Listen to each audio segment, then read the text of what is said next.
Hungry Trilobyte podcast would like to acknowledge conventions such as WhedonCon. WhedonCon is a fan-generated charity event for Buffy the Vampire Slayer, Angel, Firefly, and all Joss Whedon creations. It is scheduled for October of 2020 and is held in Los Angeles, California. Portion of the proceeds benefit the Los Angeles LGBT Center, as well as the Ron Glass Memorial Scholarship. See details at WhedonCon.com. Welcome back, Dr. Erin MacDonald. How are you doing this fine morning? I'm doing well, thank you. I'm really happy to be back. I'm glad to have you back. We got to talking because we met through Star Trek and your work as a general science consultant on science fiction series. And then I got into your book, The Science of Sci-Fi, and had a fantastic time with it. For the benefit of anybody who doesn't know, it's a collection of lectures on the Greater Courses series, which was recompiled into an audiobook. I think I have that right. Okay. Yeah. And it's a fantastic read, and I had a great time with it. And I want to, if anybody's on the fence about trying to pick this up and get into it, I strongly encourage you to, because it's a very accessible but still very detailed book. And I very rarely read one that pulls both off at the same time.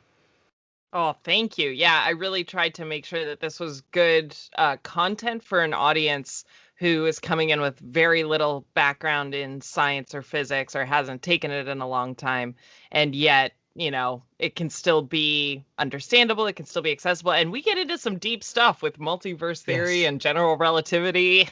But I'm glad to hear it sounds like I pulled it off. So thank you. Yeah, because I read these books not infrequently, and I tend to find that they're either so rudimentary that I don't want to say I feel like I'm wasting my time, but it's like I've already covered that. Or it's like somebody written for you was like, okay, you actually get this stuff, and I'm not at that point. So, but it hits me right in the sweet spot there. Good. I'm very glad to hear that. Thank you. Sure. So, I mean, there's a whole bunch of things I want to get into here, and I'm going to strongly encourage, again, anybody, please read the book, because I'm not going to, start from the beginning here. That's your job. You wrote it. But for somebody who's actually read it, I really like how that it connects a whole bunch of things, ideas like the Marvel multiverse, and it connects a lot of Star Trek, a lot of Star Wars, a lot of things like Mass Effect, the gravity guns, the whole thing is basically using gravity as a character and getting to know gravity better. That's the way I would phrase it.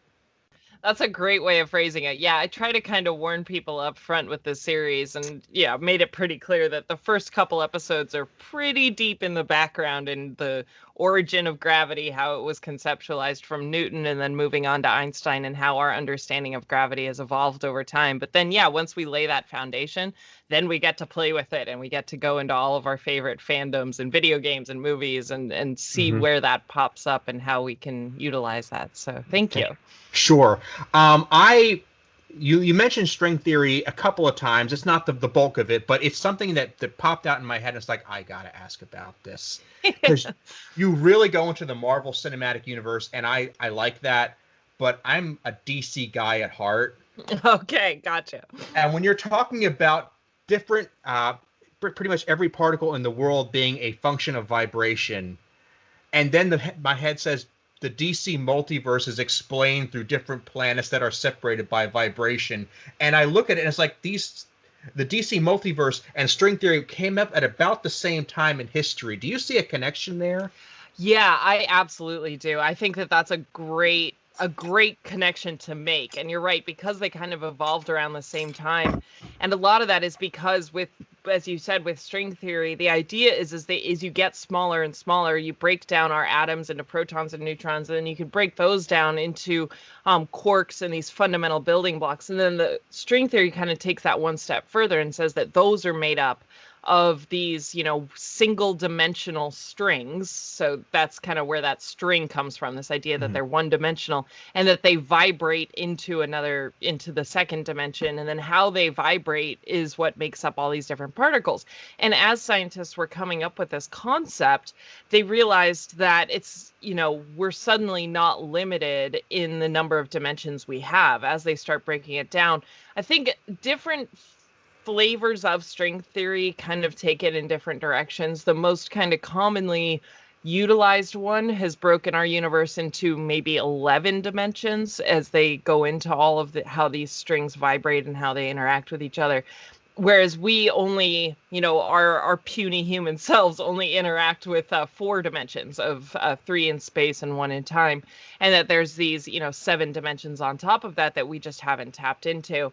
But other string theory does postulate even further than that, going into many more dimensions beyond that. And that's where I think that multiverse theory comes in. So I like that a lot. I do kind of...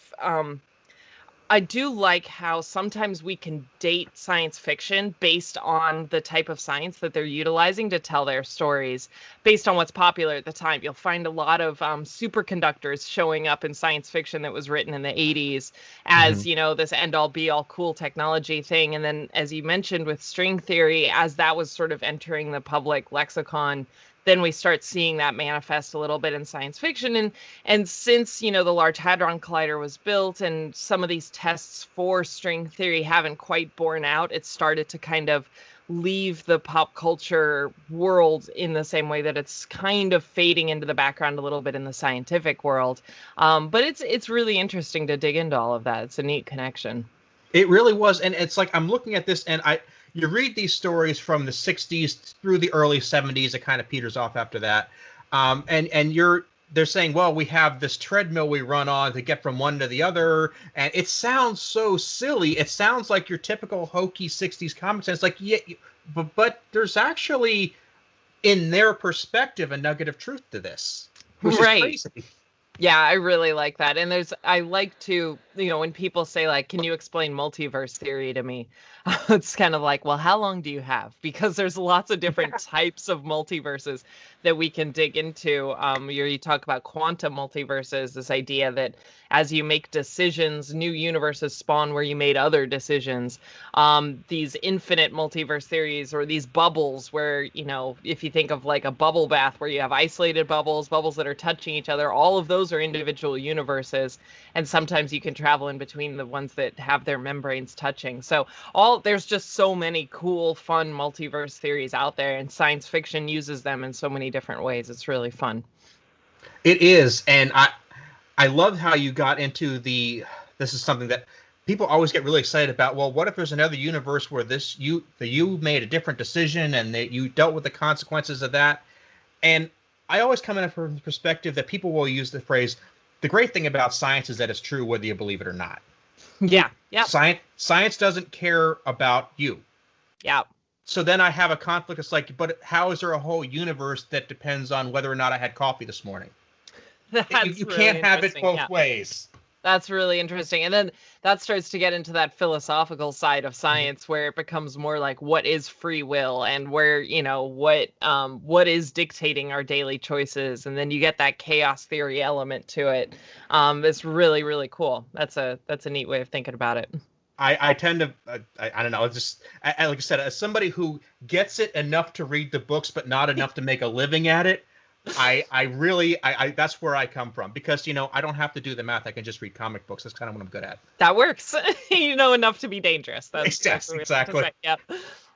But okay, so another thing that you picked up on that so many people usually don't when I get into this, we talk about time travel, and when you said if you were to go just 1 second in the future, your body is in a physically different space than it would be a second earlier because of the rotation of the Earth and the movement of the galaxy. Basically you're just in a different space. What about the other situation? What if you were in the same space as something else? Has that really been looked at as to what would happen if you were suddenly forced into a space where something else exists? That's really interesting. Off the top of my head, I can't think of any specific stories that have done that. But but we have seen things like time travel accidents happen. I'm trying to think if it was specifically time travel or going more into general theoretical ways of traveling, like whether it was faster than light or some sort of quantum slipstream drive that, you come out of warp per se and you've ended up merged with something by accident. We had some like original Star Trek original series type storylines where they're getting more into this idea of helm and navigation and avoiding planets and avoiding dropping out of warp at the wrong position. But I think with time travel, I mean, I feel like there was when we were getting a lot of films like Looper and I'm just going Bruce Willis films, but like 12 Monkeys and Looper and all of those. I feel like they did some of that where you get splinched in between when you're time traveling. So part of you gets like left behind and part of you's, torn in your other universe, but not off the top of my head. I think that's a really fascinating idea that maybe instead of going 1 second into the future, maybe you go test it by a minute and a half and you end up half embedded in the moon or something. Yeah. It all depends on how you're time traveling and if your atoms are being split apart when you travel and how you're being recombined. That's fun to think about. I'm sure that stuff exists. I just can't think of these examples off the top of my head. I can't think of one. I can think of one that's halfway there. In the episode The Pegasus, where the ship is phased and then it rephases in the middle of solid rock. Oh yeah. And that, I guess that's close, but I mean, if we're talking about you literally didn't exist in this time and then suddenly you do, and that's, I guess, why I'm bringing up, because I'm not sure if there's a distinction I should be making there. No, I think it really comes down to how the time travel technology is working. Yeah, that it has to do with how it's splitting you apart and recombining you back together. And yeah, I kind of love this idea that you rematerialize at some point in the past or the future, and then you just kind of got it wrong. And because you were not thinking there was a house there, and then you rematerialize and there is a house there, that you're now halfway stuck in the walls or something. Maybe that's what ghosts are. Maybe it's all just failed time travel. I've actually played with that idea, and there's some ghost research. Is that okay if I use that word? Because that's fine. Yeah. Okay. Because I'm full disclosure, I have no problem believing in ghosts. For as much as I am on board with science, and that's something I might want to talk about maybe a little later, I am totally on board with ghosts because reasons. But there are cases where people believe they see ghosts and they believe they see a specific situation that occurred at that spot years prior. Right. And that's where I'm like, you might not be seeing a dead person, you might be seeing a living person at a different point in time through some means that we can't comprehend. Yeah, and I think, where I come into that, I think that it's interesting being a scientist because the way that you're trained is to rely on evidence, to rely on repeatability, this idea that you can, have evidence, you can repeat this experiment, or you can see the phenomenon repeated in a similar way with a similar, with a similar behavior. And in that side of things, that squashes all kind of paranormal, beliefs when you rely on that. But then also as a scientist, you're also trained to have an open mind and realize that there is so much to the universe that we don't understand, and that we have so much more to learn, that we're only seeing a fraction of our universe. So being a scientist is also incredibly humbling and also requires you to keep an open mind. If you don't have an open mind, then you're going to kind of be a crappy scientist, because you have to be willing to have things happen that weren't expected. And then I think, and I agree too, that a lot of people's kind of experience or understanding and acceptance of paranormal activity, as it were, is so very personal. It's just, it's very personal. And so again, that's when you kind of delve into that philosophy and almost like a faith-based type discussion, where it's like, that's not my place to challenge your experiences, because that's what you experienced. I think it's just then as the scientific brain, it's just where it comes into proof. So it's the type of conversation you're having where we can delve into that. Fantastic way to put it. And I started this conversation a little bit with two other guests, one being a psychic, the other being a ghost hunter. And I want to use the best term I can. He was I call legitimate ghost hunter, in that he at least tried to apply a consistent method. Hesitate to call it the scientific method because there's a very specific meaning to that. I don't want to, but he tried to use reason and deduction as best he could. And there are ghost hunters who don't do that. I'm not going to put them in the conversation. Right. But what I said to them was, if you're in a situation where you've had this experience, it's already happened, it's in the past, it's done, and you can't explain it rationally, you can't say the experience didn't happen. Right. So as a scientist, as somebody who wants, you can say, okay, the experience happened. If we were to draw a conclusion from little information, like, somebody told me something about that using information they could have only gotten from somebody who's passed away. Mm-hmm. That's happened. I don't want to draw the conclusion that it's a ghost. Right. But I can say, what would have to be true in order for that to have happened? Where could they have gotten information from? And I'm not going to come up with a great list, but I can come up with a list. Yeah, totally. No, I think that's a really good kind of way of putting it, is that you still have to acknowledge that these experiences have happened. Mm-hmm. And for me, it's really interesting because my father is like one of the least I would say open-minded people when it comes to paranormal, any sort of, I mean, he can't even watch science fiction because he's just like, this is just outrageous and science doesn't, he's a hardcore scientist and can't get past that. But he had a weird experience. And I think seeing him go through that and then seeing him just kind of be like, look, it was weird. I can't explain it. That's all I'm getting into. That's all, sure. Because I can't. That's valid. Yeah, and I'm not going to try to speculate because I don't believe it beyond that, but I can't deny that this weird experience did happen to me. So yeah. And that's I completely respect that point of view where it's like, this is what I can tell you, and I'm not going to venture beyond that. And there are people who will, because that's how I'm going to say that's how science works, is that you say, okay, can't explain it. What can we explain? Can we get from point A to point B? Right, exactly. Yeah, it's really interesting. It's really interesting to take these approaches and to have these conversations with people. I love it. Personally, I love it. I knew you would because you're an X-Files fan, and you can't be a scientist and an X-Files fan and not have at least a little bit of a sense of humor. I mean, you're not wrong. That's where it all got started. Yeah, I mean, and I used to watch those specials, and a lot of it I still was like, okay, this is obviously crap because I've grown since then. I see it, but then there's that 10% of things that's like, no, there's something to this. Don't know what it is, but there's something to it. On the spectrum of Scully to Mulder, I think some days I'm more in a Scully mindset, some days I'm more in a Mulder mindset, but I think we all have that spectrum between us, and we just have to acknowledge which side is talking to us. That's why that show was so successful, is because that they played with that duality where as a viewer, you were jumping between the two characters. You're going, this is ridiculous. There's no way this is true. And then you're kind of like, well, maybe. I mean, that's pretty convincing. So I love that. And for the most part, there were very few episodes of that show where at the end you could say definitively who was right.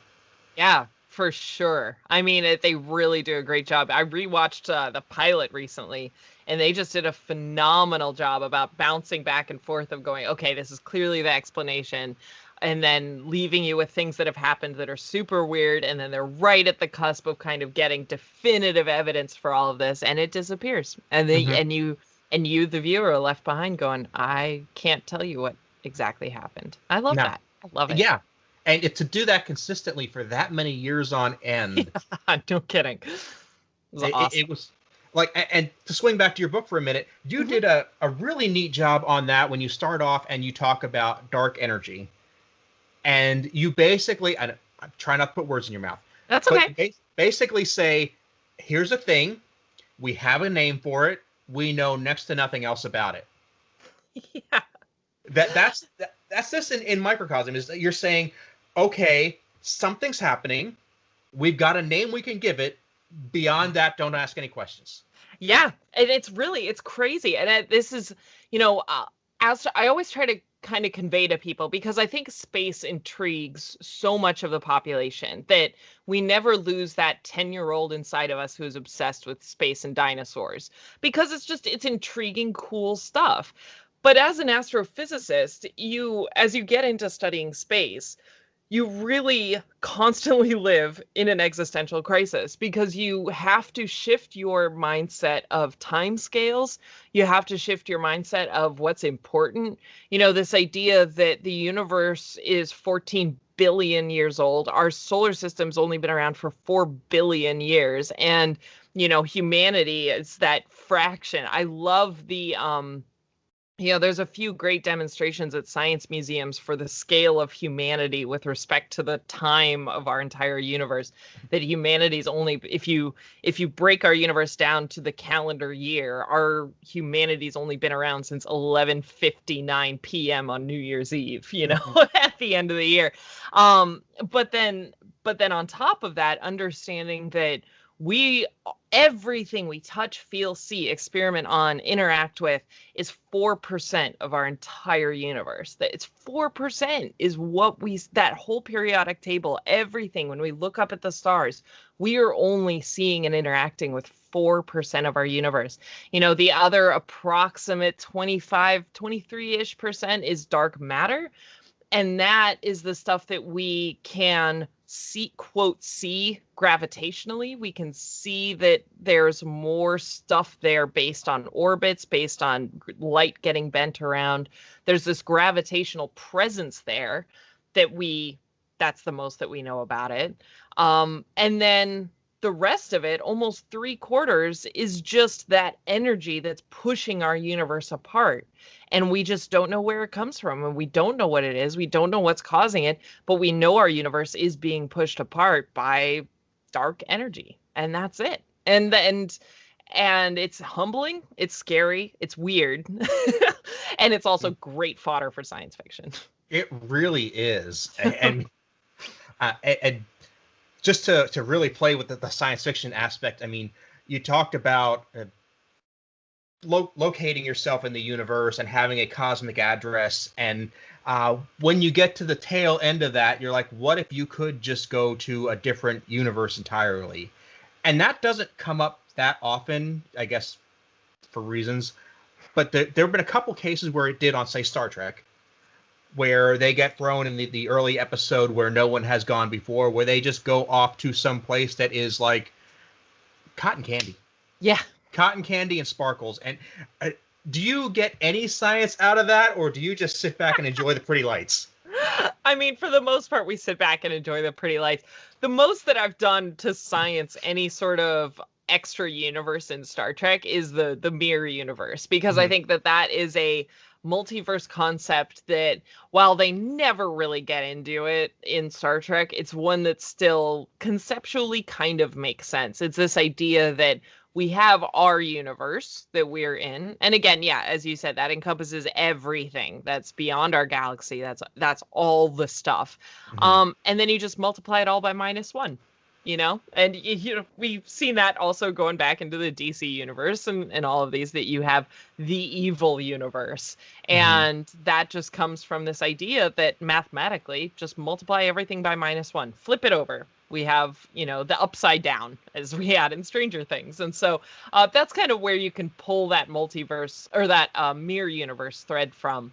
And but that's the most science I've ever done on multiverse and traveling between universes in Star Trek, because it's just fun. But I mostly look at the pretty lights. And that's fine. I think that's all you're intended to do there. Yeah. But I always just feel like when they do something like that, or like the episode where they brought in the Traveler and they just take a joyride or even to less, when Q just flings the Enterprise into the Delta Quadrant and they meet the Borg, it's like, okay, we have this show where we spend every week going to a different planet and solving whatever problem they have that week. But every once in a while, we're just going to kick it up to 11 and take it totally out of even that realm. Yeah. And yes, we're in magic mode at that point. Yes.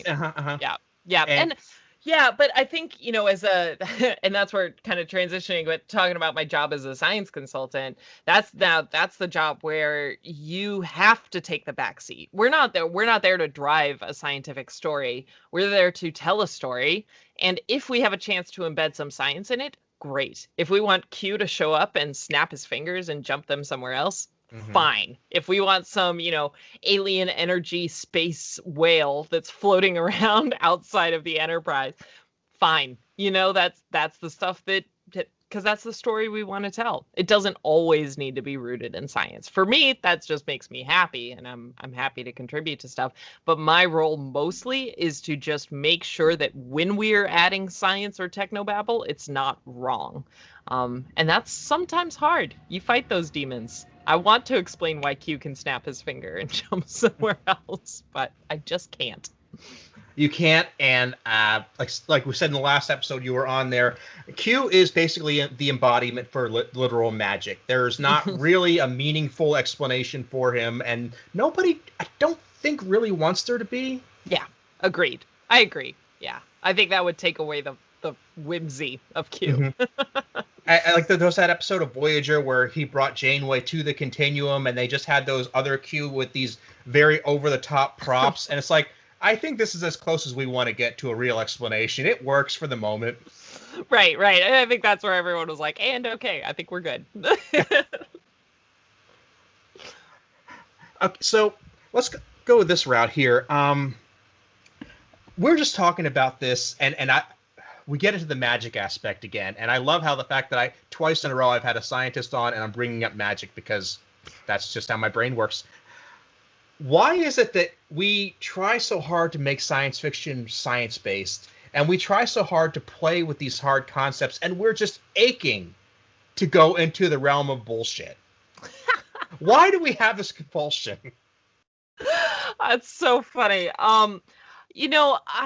I think that why we love and rely and want to have science in our science fiction is because ultimately what draws us to science fiction is that it shows us a vision of the future that, typically it tends to show us a vision of a future or what our lives could be. Mm-hmm. And part of us wants to get there. The reason that we were reading, even going all the way back, to Heinlein and Asimov and all of those, the reason they were compelling is because, for better or worse, it was still a possible future for humanity. And so embedding science into that and embedding real science into that plants those seeds that makes us think that we could get there someday and allows that to continue to be aspirational. And without that, if it's all just pure magic, if we have, we joke a lot. I do need to say up front, I am very much a Star Wars fan and a Star Trek fan. I love them both. They have places in my heart, different places in my heart. But we don't talk about Star Wars as a society in the same way we talk about Star Trek because, and I think this is because, Star Wars very clearly sets itself as a hero's journey fantasy story that's set in space. It's a space opera in another galaxy far, far away. It is not meant to be humanity's future. It's not meant to be a world that we as a humanity could ever reach, could ever be a part of. We just like to embed ourselves in it. And in classic hero's journey fashion, we see those tropes and those archetypes that we want to be a part of and we want to embody. But that's as far as we go with it. But when we talk about Star Trek, you get people, like myself and many countless others who became engineers, who became scientists, who became leaders, who joined the military because they wanted to be in Starfleet. You didn't have people becoming engineers because they wanted to be Jedis. Like that's, those are two very different things. But Star Trek consciously, and I think this goes all the way back to Gene Roddenberry bringing on, buddies from Raytheon to help do the writing. They wanted it to be a vision of the future. And that's why we are so tempted to put good, real science into it. And that's where my role has come in. And my role has been around, like I said, since Gene Roddenberry to try to embed the science. But, the fact that that the franchise as a whole still is employing people to bake in science into Star Trek is because they recognize that the fans love it, that this is part of the heart and soul of Star Trek and extended to science fiction is in general. Agreed. And that's once in a while somebody will ask me, what's the difference between Star Trek fans and Star Wars fans? And you hit it pretty well there. I'll say something to the effect of, well, Star Trek teaches you that humans are capable of better things. We have a better future on our horizon. So sit down and to use the stereotype, sit in your mom's basement until it gets here. I'm okay with that stereotype. Yeah, I am too, because I get it. We all came from there. But here's the thing. We're self-aware. It's fine. Yeah, it's fine. But you're really taught that the world we're in right now is not as good as it's going to get. But Star Wars fans, they're looking at this story about this guy who's in an oppressive world there's a war going on. It's been going on since before he was born. It's probably going to go on long after he's dead. It's a crummy world, and that's the world that he's in now. So make the best of it. Get together with your big furry buddy and his scuzzy friend and the cute girl who I don't know, I don't know, but just have an adventure here and now, because that's the best you're going to get. Yeah. And those are just two completely different mindsets. Absolutely. I mean, it's to boil it down, it's in the names. Just break down Star Wars and Star Trek. Those are two different names. Oh, I just figured. Oh my Lord! That's so simple, and yet it works so well. Right? It's but it is so funny. Like because people ask kind of how I got into this industry and because it's not a job you apply for necessarily. It's something that kind of comes out of the direction you take things. But I got started by giving science talks at sci-fi conventions, and these were broad strokes. It wasn't even Star Trek that got me started in these. It was Mass Effect that I just had an opportunity to give a talk on the science behind Mass Effect, and there was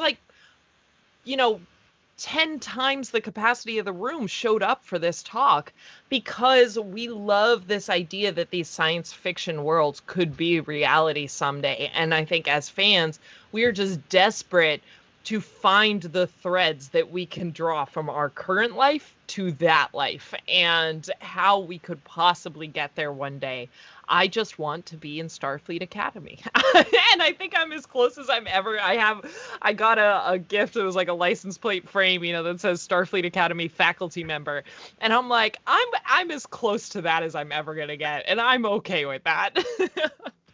You know what? We are closer than we've ever been. We have the ability to bring in and take part in ways that we never could. And the best analogy I can think of at the moment is, not everybody in the Air Force flies airplanes. Not everybody in the Air Force even steps on an airplane. We still need the people to change the oil and to file the paperwork and just to check the weather to see what it's going to be like when they take off. That's the people like you and me. That's a really good analogy. Yeah, that's a really good comparison. I think that's something people fundamentally understand. And I'm okay with that. Yeah. I mean, it's great. I love that we now have lower decks where it's like we're showing the people who don't get the great jobs. Me too.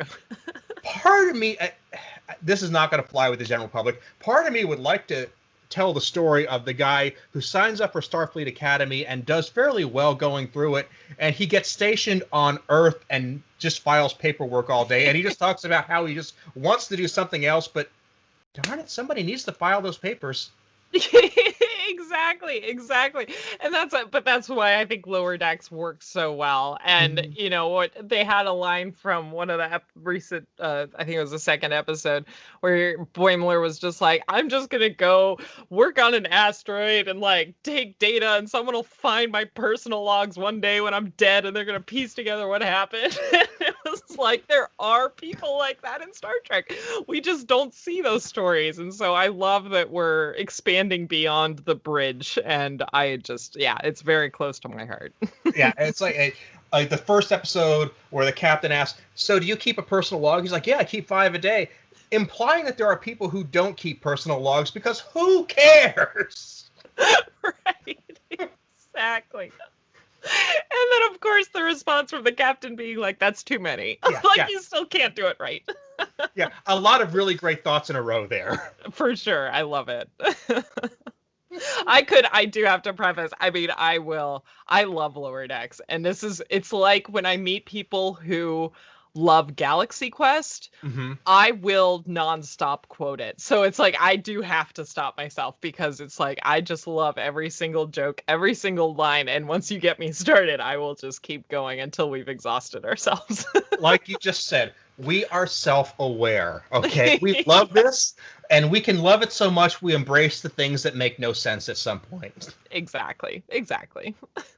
I mean, that's the whole concept of fandom taking over people's lives, man. But isn't that a good thing? I mean, isn't it great that we dedicate ourselves to something, even fictional, that is good for us, good for the world? Yeah. I agree. And I think I personally, we all have our own journeys with these franchises. We all have our own stories. And for me, I wasn't raised in a household that was, filled with comic books and Star Trek collectibles. And it just wasn't a world that I was exposed to. And my uncle was the one who kind of got me to go to Comic-Con in the 90s and took me to Renaissance festivals and all of that. And that's when I was like, this is in my blood. These are my people. This is my jam.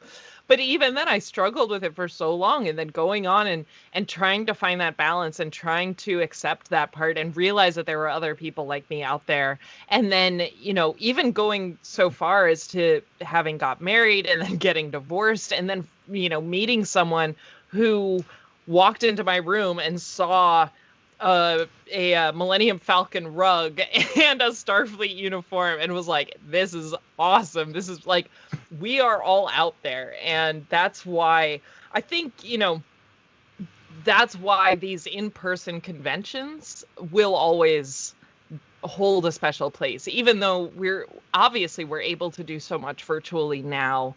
We're all still itching to go to greet each other in person and share these experiences, because it's so nice to share it with people. And as we've been saying, we are all self-aware and we are all so accepting, and it's, there is very, very little gatekeeping. I think gatekeeping, this idea that you're not a true fan if blank, there's not that much out there. I think that tends to have a louder voice than actually exists. I think 95% of the fandom is just like, awesome. You like which series? Yeah, that one? Okay, if that's all you know, that's still great. Let's talk about that.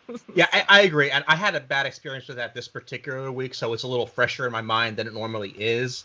But I agree that the conventions are fantastic, and the bigger conventions, they tend to have this feeling that you just created your own community for 48 hours of a place with all of your people, and it just feels like it works. Yeah, it really does. It really, really does. It's a very magical experience, and yeah, I cherish every moment of those. And, It's like, and not only that, when you're in that situation, even when you're not talking about your fandom, you're in this place of like 1,000, 2,000, how many thousand people who just want to have a good time for 48 hours. Yeah, for real. And you don't get that anywhere else. I know, you really don't. And you see people's personalities shift, and you see people start to be more comfortable with themselves, because finally, for those 48 hours, they can wear their Starfleet uniform and they can go around and share these stories and bond over that. For me, one of my favorite experiences was my first Star Trek Las Vegas. And I was so nervous because I was speaking at it, and it was my first, pure Star Trek event, and I was so nervous. I had stress dreams for weeks leading up to it that I was going to be called out as a fraud, that I was like, and I gave my talk, killed it, got to go meet Kate Mulgrew, have her sign a photo that we had together. I went and got a Starfleet tattoo because I was in Vegas and I was going to go get that. For people don't know, I'm covered in tattoos, so it wasn't that big of a deal, but it was for me. And then right from getting that tattoo, this is all in the same 3-hour period. Right from getting that tattoo, I went back down to chill out in the back of the big hall. And that's when Patrick Stewart surprised everyone with the Picard announcement. And I was done. My emotional cup had runneth over. And I was just, my head in my hands, my shoulders bandaged. I'm holding the signed picture, and I was just weeping. But I was not the only one. And that collective emotional experience is just fabulous. I hold it very close to my heart. Yeah, absolutely. There's something I'll tell you when we go off mic here, because I told it in a previous episode and I don't want to rehash it for the audience. But fair enough, yeah, but I can't wait to hear it. Yeah. Sure. Yeah, and that's the thing, is that people, you have to wonder when you talk about, we're making this better, we have this vision of a better future, and for just a couple days we make it right here, right now. Yeah. I And think that's absolutely true. I mean, when it comes to the physical fitness test, I am not going to make it for Starfleet because I like my cheeseburgers. But it's like that doesn't matter. We've got the basics down. Exactly. That, yeah, I just love it. That's just where it all comes together. So for the most part, we have the situation now. We're not doing conventions in person. We're having a hard time doing them online in a lot of cases. Do you have any plans for the future that you can do? I'm hoping so. I have mostly all been virtual, and everything is getting pushed, everything is getting, stretched out. So right now it's all virtual for me. I'm going to be doing Fort Collins Comic-Con. That's my hometown in Colorado. They invite me to do conventions with them every year. So I'll be doing a virtual Fort Collins Comic-Con. I'll be doing a virtual Dragon Con. And then, hopefully, fingers crossed, next year for Vegas and the Star Trek cruise, which has already been pushed to 2022. But yeah, everyone needs to wear a mask, stay home, and listen to scientists, because we got to get back to our conventions. This is done. I'm done. I'm over this. I want to get back. Yeah, it's starting to feel like there's just we have a kill count of things that we wanted to do this year that are all falling, and